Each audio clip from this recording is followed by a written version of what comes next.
Brenda. I was diagnosed with lupus back in Edmonton. It's called the disease of 1,000 faces, so everyone is a little different. I have walking issues, I have sight issues. I moved to Vancouver, was given a new doctor. That doctor said that I did not have lupus, and so she took away the diagnosis of lupus. She said I was perfectly healthy. In that time, I had many surgeries. My eye doctor kept saying, "You've got lupus.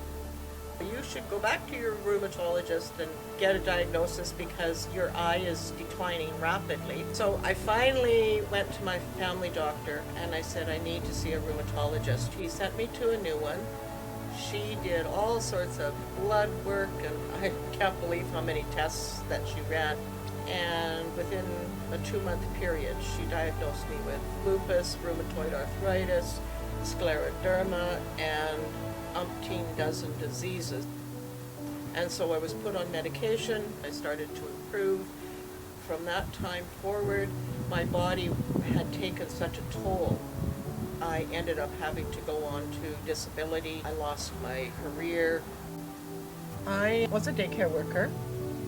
High energy. I loved it. Running after children was nothing for me. I did that for almost 30 years. I went from daycare to after school to nanny. However, the majority of jobs didn't work out well. I was tired all the time and not on medication. I was in pain all the time. And then, of course, the doctor's telling me to lose weight. So I lost weight. I got sicker. I gained weight, got better. So I was very confused. And so I had to go on disability. I became very depressed, and I was at home for 2 years, had hardly any income because you're not making anything on disability. You were really confused during that period of time. And then, of course, getting all these surgeries that now just wrecked my body, you have to, at some point, forgive. I got to know BC Lupus.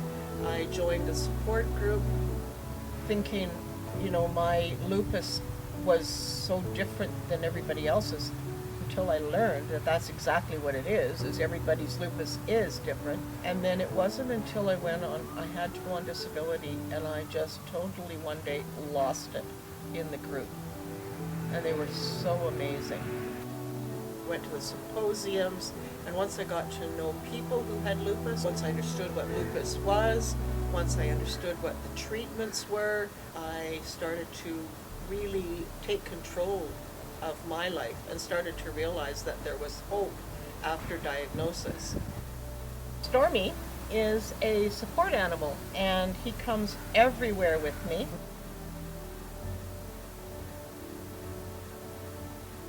One day I saw an ad on Facebook for a job with BC Lupus, and the president of the society said, "Well, she's got lupus," and she fought for me, and they hired me, and I've been with them for 7 years. So one of my main jobs is to support people who call in. Hi, this is BC Lupus. How may I help you? Another part of my job is to go out into the community to bring awareness. So I'm sort of a jack of all trades, if I may put it that way as well. We've got some resources that we're able to get to you, okay? I want to be there for as many people as I can be. I'm just going to make sure that if I can, to help someone else not have to go through what I've been through. And just because you've heard the word lupus, it doesn't mean that, your world's come to an end. I know you feel like that right now, and I'm glad you've called, but it doesn't mean that your world's come to an end. The more members that are, involved in the society, the more people can support each other. The first couple of years might be difficult.